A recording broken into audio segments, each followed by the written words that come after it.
Hey everybody, and welcome to the 5 Bytes Podcast. I'm your host, Rory Monahan. The podcast, as always, is brought to you by my sponsors. Policy Pack Software.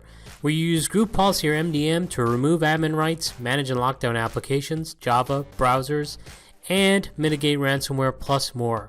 And also by Goliath Technologies, who help IT pros be proactive and anticipate, troubleshoot, and prevent end-user experience issues regardless of where IT workloads or users are located. And of course by Liquidware, creators of FlexApp, the most feature-rich application learning product on the market.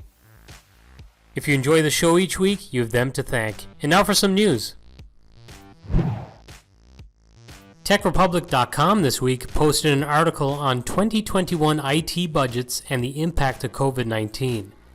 I've been thinking a lot about this as budget submissions are due and we're all getting closer to the end of the fiscal year. It's an odd time where organizations do need to figure out their budgets regardless of circumstances, but considering those circumstances, I feel like things may get a lot more grim as we approach the end of the fiscal year. I'm not some economic genius by any means. I just feel the likelihood of layoffs is pretty high getting into the end of the year when all the numbers are dotted up and companies need to figure out how to be viable and potentially profitable in the coming year.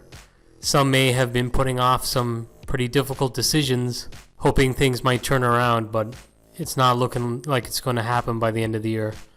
According to TechRepublic's report, the uncertainty of COVID-19 factored into many respondents' IT budgetary plans. Last year, 9% of survey respondents were unsure of their IT budgets. That number grew to 20% of this year's respondents. Further, almost 2/3 of survey respondents, which is about 62% in this case, said that they will tighten their 2021 IT budgets as a consequence of COVID-19. So 62% is pretty significant. In terms of IT priorities, 26% of respondents reported that they will spend more on remote technologies that enable employees to work from home. 22% will spend more on security. 19% said more of the IT staff will work from home permanently, and 17% are planning to postpone major projects. Only 6% of respondents said that COVID-19 has not affected any of their company's IT priorities. The survey also suggested that there was a bit of a buck in the usual trend from the last few years, and that decision-making shifted to either the CEO or CIO or other C-level business managers rather than the IT managers, according to 46% of respondents. IT managers made IT budget decisions for only 23% of this year's survey respondents. For contrast, it looks like in last year's survey, the leading candidate for budgets in IT was security. So there's a little bit of a change this year in that it looks like remote technologies or technologies that can help enable employees to work from home took the lead ahead of security. Now, obviously, I think security has to go hand in hand with these remote technologies. So hopefully they spend pretty well on security in the previous years to ensure that they're not just opening the floodgates and rolling out the red carpet for the bad guys. Another week and another large company announcing plans to change their work strategy going forward.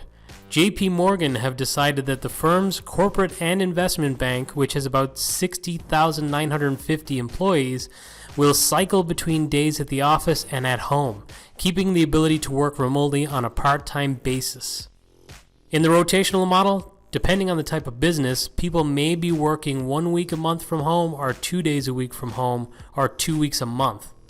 An article by CNBC suggests more bank staff will return to work after the Labor Day weekend as some executives are seeing a strain on productivity, which personally I find it odd that they can't figure that it's tied to the difficult circumstances that people are working from home under rather than just purely working from home. I hope they're accounting for the fact that people are working from home and their kids are home and maybe they've got elderly relatives that they need to care for. I'd like to think they're not short-sighted and they have some empathy in their decision-making, but, it's a business. The article covering this by CNBC talks about some of the long-term effects of a move to permanent work-from-home policies, including reducing real estate.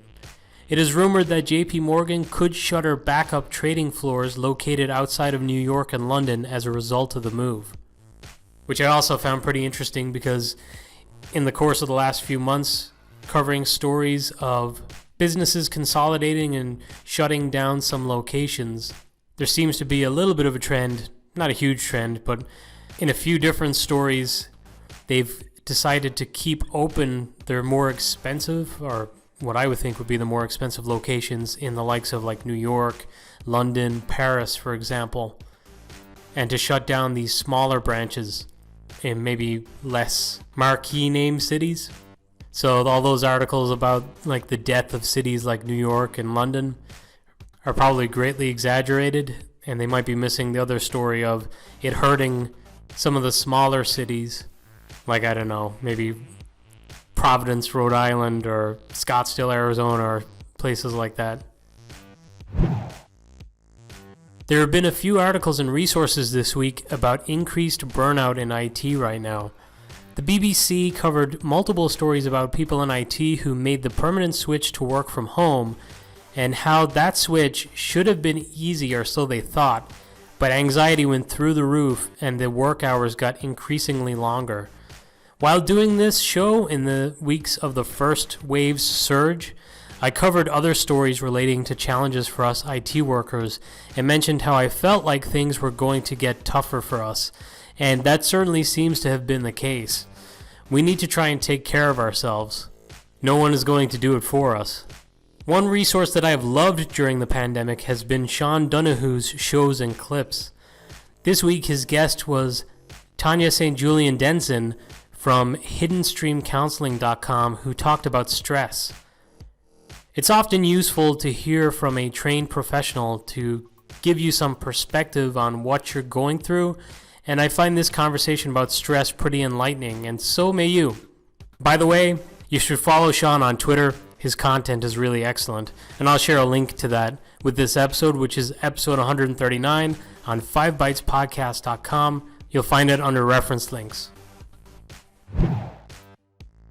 And on the topic of stress, this week the Register covered a story about how 145,000 users' personal chats in KPMG's Microsoft Teams got erased and is not recoverable. The article states the company's Global Technology and Knowledge Group attempted to remove a single user's account from an active retention policy, but the operation didn't go as planned. An internal memo that was shared with the Register read, quote, "In the execution of this change, a human error was made and the policy was applied to the entire KPMG Teams deployment instead of the specific account. This error resulted in the deletion of chat history from end users throughout KPMG," end quote. Only personal chats were lost, it's claimed, not chats conducted as part of a Teams meeting or Teams channel, and not any files uploaded to personal chat threads. Still, I feel really terrible for the person who made that change. That sucks.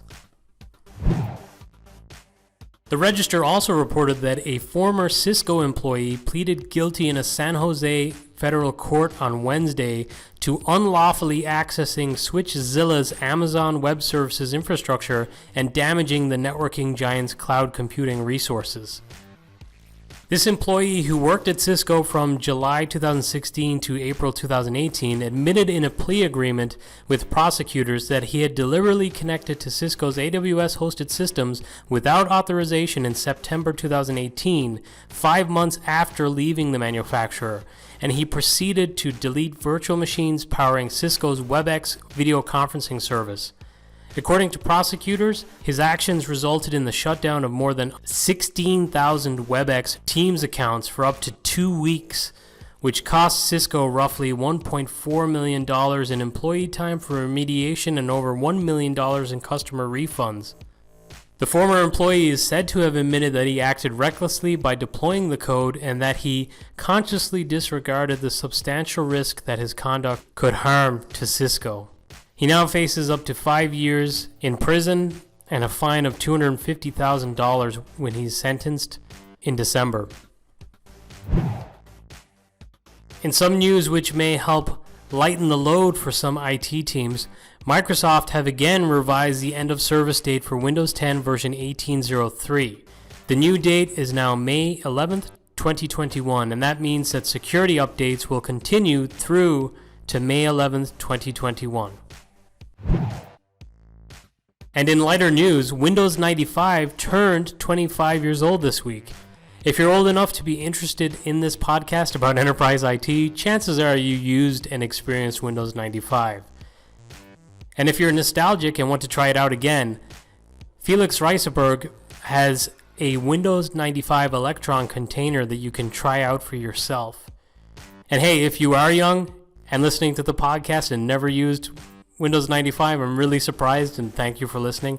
But if you want to see what all the hype was about, give it a try and see for yourself. And I'll share a link to that container which you could just download and run on your Windows 10 machine or whatever you're using and experience all the awesomeness of Windows 95. After 35 years, we say goodbye to Toshiba Laptops. On June 30th, 2020, Sharp exercised a call option for the remaining outstanding shares, and Toshiba completed procedures for their transfer. So that business is now gone to Sharp, and it looks like they're not going to continue the line of laptops. In a time of increased demand for laptops, it's unfortunate for consumers that there is one less player on the market. BleepingComputer.com reported that this week, Microsoft announced the launch of Application Guard for Office in public preview to protect enterprise users from threats using malicious attachments as an attack vector. Application Guard for Office is designed to help prevent block files downloaded from untrusted sources for gaining access to trusted resources by opening them within an isolated sandbox. The sandbox will automatically block maliciously crafted files from exploiting vulnerabilities, downloading other malicious tools, or manifesting any malicious behavior from impacting the user's device and data. The BleepingComputer.com article states that it will be off by default for customers with Microsoft 365 E5 or Microsoft 365 E5 Security Enterprise plans, but you can still deploy it in those environments. For admins to be able to toggle it on, endpoints are required to run Windows 10 Enterprise Edition version 20.04 with the KB 4566782 update installed and the Application Guard for Office feature enablement package installed. Windows Terminal Preview version 1.3 has released. And with it comes some new features like an advanced tab switcher, which helps you navigate more easily between your tabs. You can use keyboard shortcuts like Control-Tab and Control-Shift-Tab. There's also a tab color setting, so you can now specify a tab color for each profile, make it easier to identify when you're working. And if you're someone who has a lot of tabs open, there's a new command that is a lifesaver. You can now search through your tabs in a search box using the tab search command. There's also a pretty cool sounding command palette, which sounds a little bit like you're building your own IntelliSense, where you can add your own custom commands into your settings.json file, and then your key binding should automatically populate the command palette, and you can bring up commands using Control-Shift-P. So it sounds pretty interesting. And if you're on Windows 10 20.04 and you haven't tried the Windows Terminal yet, you should give it a look. I mean, if you're using PowerShell anyways and you may be switching between PowerShell and the command window for certain things, it makes sense just to have it in one spot. Google Chrome version 85.0.4149.0, which was released this week, included a patch to deal with a vulnerability disclosed under CVE-2020-6492. This is a use after free bug in the WebGL component of the Google Chrome web browser that could lead to arbitrary code execution in the context of the browser's process following a successful exploitation. So if you've disabled automatic updates in your environment for Google Chrome, you may want to consider pushing this to address that vulnerability. Citrix looks to keep its recent momentum going. This week, they announced they will be hiring more than 600 software engineers. While this is definitely good news and a positive, I don't want to pee on anyone's Cheerios, but I just noticed once again that most of these remote roles are limited to certain countries and cities. I see people on Twitter constantly complaining about remote work opportunities getting limited to certain locations, kind of making the remote part of it a little bit redundant. And I kind of get, in a lot of cases, tax and employee laws are different from place to place, so a company who doesn't have an entity where you are and you're applying doesn't have a team who knows those local laws, well, they'd be taking a major risk employing you remotely. But that's not really the case for Citrix, I believe. They're a pretty global company, and their entire ethos and products are driven towards like truly remote work. I mean, if the tagline really is work anywhere and, work is not a place, then it would be pretty cool if them as a global company could maybe lead by example and open up these types of roles to be remote just globally. UK's PC Mag reported that the University of Utah decided to pay ransomware hackers even though they successfully restored their systems. The article states that the hackers managed to get their hands on some pretty sensitive data and they threatened to leak it, so the university worked with their cyber insurance to make a payment to the hackers of over $457,000. Experian South Africa CEO Ferde Peters downplayed the seriousness of a data breach at his company, which exposed the personal details of 23.4 million South Africans, according to an article in mybroadband.co.za. And the CEO certainly did not mince his words. In the article, they suggest he stated that in no way, shape, or form was Experian hacked. He said none of their systems, databases, or records was ever penetrated or hacked, as many had reported. He also said that the perpetrator used social engineering techniques to put himself forward as a known customer of Experian. He then convinced Experian in the normal cause of business to provide him with the records of 23.4 million individuals. The CEO stated that the fraudster already had the names, surnames, and ID numbers of people, and that Experian only provided contact information to the fraudster, so telephone numbers and addresses. It seems a little bit odd, I guess, to be so assertive to say that like in no way, shape, or form were they hacked. I guess he felt like there would be negative connotations if it was a ransomware attack or that somehow someone had infiltrated their security on their network rather than just convince their people to give up the goods. It's a pretty interesting logic. I saw an article about a pretty cool feature that could be coming to WebEx via an acquisition of a company called Babel Labs. They were developing an AI product that could work as a noise cancellation feature that can mask certain sounds, such as a dog barking in the background or maybe a baby crying. Given the current work from home surge and the fact that with circumstances people might have their kids at home and obviously a lot of people have pets, this could potentially be a pretty killer feature if done right. I'll be interested to try it out whenever it gets added to the product. Martyn from Citrix posted a survey this week and would love your input. He states that a lesser known but very useful feature of Citrix Workspace app for Windows is the virtual display layout feature. You can get a single huge monitor carved into smaller ones. And now it's more relevant than ever.